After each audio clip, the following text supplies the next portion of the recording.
বিএনপির ভারপ্রাপ্ত চেয়ারম্যান তারেক রহমানের ৬১তম জন্মদিন উপলক্ষে ৬১ জন নারীর মাঝে সেলাই মেশিন বিতরণ করেছে ঢাকা মহানগর উত্তর বিএনপি।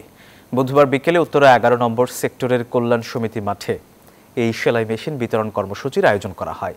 এ সময় ঢাকা মহানগর উত্তর বিএনপির যুগ্ম আহ্বায়ক মোহাম্মদ আফাজ উদ্দিন বলেন, দলের নির্দেশে তারেক রহমানের জন্মদিনে কেক কাটার বদলে এই সেবামূলক কর্মসূচি হাতে নেওয়া হয়। আগামী নির্বাচন সামনে রেখে ভালো কাজের মাধ্যমে মানুষকে ধানের শীষের প্রতি আকৃষ্ট করার আহ্বান জানান তিনি। সামাজিক ভালো কাজগুলায় বিএনপি সবসময় আছে এবং থাকবে। আমরা সেই কাজগুলোই আমরা করছি। আমি বিশ্বাস করি আগামী দিনে বাংলাদেশের আমূল পরিবর্তন হবে বিএনপির ভারপ্রাপ্ত চেয়ারম্যানের মাধ্যমে। আপনারা মনে করেন গতানুগতিক বক্তব্য কিন্তু উনি দিচ্ছেন না।